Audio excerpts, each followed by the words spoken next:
Hey guys, what's up? It's Damien from Mobile Barn. Today we're going to be doing an unboxing video on a new motherboard that I ordered for a customer that we have, and we're going to be doing a computer build, and I'm going to let you know a bit what's on the inside of the computer, and yeah, let's get straight into it. So first things first, we have this giant TV behind me. We're going to pop that back out into the front area, back into the smart home setup that we have down there in the shop, and then we're going to be doing the unboxing video and the build there. We got the motherboard just over there, and yeah, I'm really excited, and hopefully this video project turns out really good.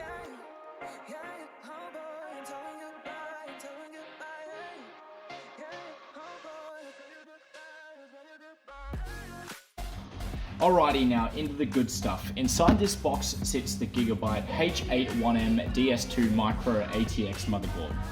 It's rocking an LGA 1150 chipset, meaning that it can't take the latest and greatest processors, but it's still capable of rocking some serious hardware. As far as ports go, it supports 4th generation Intel Core processors, 2-channel DDR3 with 2 slots, 2 PCIe X1 slots, 2 SATA 3 plus 2 SATA 2 ports, 2 USB 3 and 6 USB 2 capabilities, and 8-channel HD audio. This board also boasts that it has high quality audio receptors, so we can get a closer look at them after we open the box.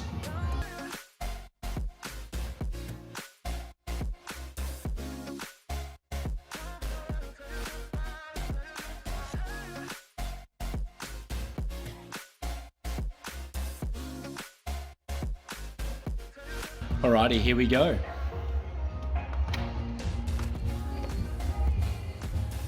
Alrighty, so straight away we have our little shield on the outside that'll go on the back of the case for the motherboard, just here, which gives you access to all these ports on the side of the motherboard. We also got some SATA cables, which is really cool. They threw some of them in as well. This motherboard in question. We also got a little warranty card and just the user manual for the motherboard as well. So first impressions I'm getting is this board is pretty similar in size to the one that he had in his computer before, and I'm really liking these bags that they're putting their motherboards in. I'm gathering it's like an anti-static sort of bag, so that way, you know, it doesn't get damaged in transport and stuff like that. But yeah, let's get this bag off.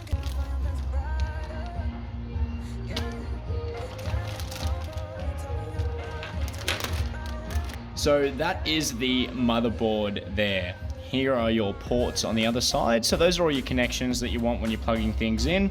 Usually from the outside of the computer, it'll look something like this.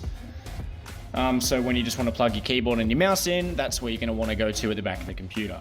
Okay, so now we have the motherboard laid out in front of us. I'm just going to do a quick rundown on what everything does and how it works. So right here is just your main connector for your power supply. So that's going to make sure that all these parts and everything you have attached to it can run and will actually turn on. Moving on from there, we have these two here. So what they are is that's where you plop your RAM cards in. So what RAM is, it's random access memory. So while your computer's trying to complete a task, it's going to use these just as a little temporary bit of storage. And then once it's completed the task, it's just going to really pretty much just delete itself from there. Having RAM is pretty important in your computer, so when it's running slow, two things you can do is upgrade to an SSD, which I'll get into at a later time, or you can always just pop some more RAM in your computer. Next up, we have this little part down here. So whoops, with this bit open, that will reveal where our CPU is going. So the CPU, or the central processor unit of a computer, is basically the brain of a computer.